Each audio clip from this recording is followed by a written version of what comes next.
Finally we get what we've been waiting for so long. Hello, my wonderful viewers, and welcome to another episode of Betty Adams Overanalyzes. Today we are going to be taking a spoiler-free look after one long month at Kaiju number 8, chapter 116. In this chapter, at the end of the chapter, tacked on, we finally get an element of the story that we have been waiting for so long. Now, because this is a spoiler-free version, I can't tell you what it is, but it was deeply and profoundly satisfying, even though, or probably because, it was not what I was expecting. Matsumoto really has the skill to make us make assumptions and then turn those assumptions on their head.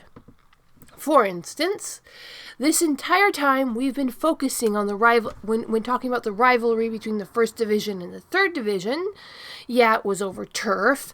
Yeah, it was because Captain Ishiro is a by-the-books, rule-following goody two-shoes of a girl, and Captain Narumi is a book-burning, outside-the-box, I only follow orders when I agree with them sort of guy.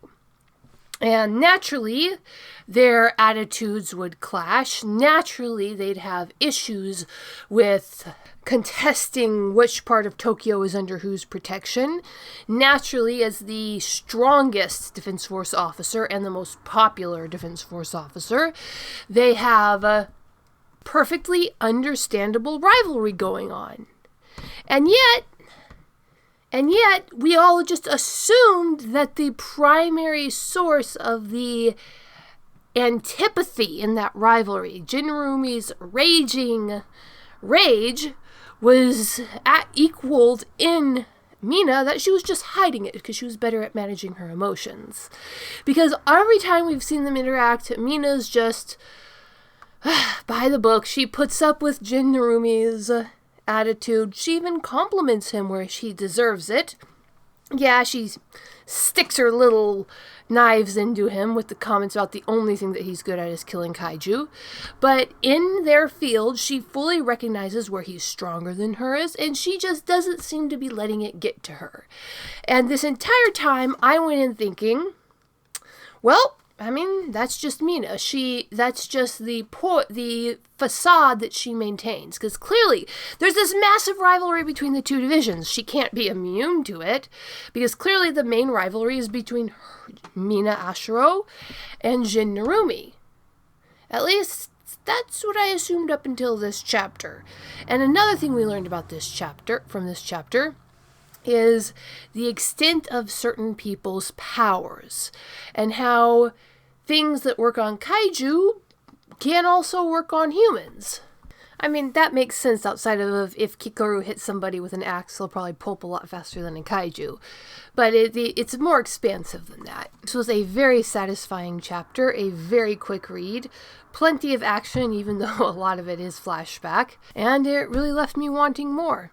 But what do you think, my wonderful viewers? Were you as surprised as I was by the actual basis for the rivalry between the 1st and the 3rd Division? Or did you see that coming and I was just completely caught off guard because I'm a schmuck? Tell me what you think in the comments below, hit that like and subscribe button, and peace out, my wonderful viewers. Bard has led his pool of outcast warriors across the stars to this strange blue planet with its cold, nearly dead surface. For years, they clung to each other in the magma caverns, only going to the surface to humor the curiosity of their hosts, until the day a young alien wandered into Bard's song and resonated with him, and gave his pool a hope of something more. Now, a dark threat from Bard's homeworld threatens the fragile connection he has formed with this alien family, and the stars sing of war. Get your copy of Hidden Fires, available only on Indiegogo this October 2024. Check out the link below the video, like, subscribe,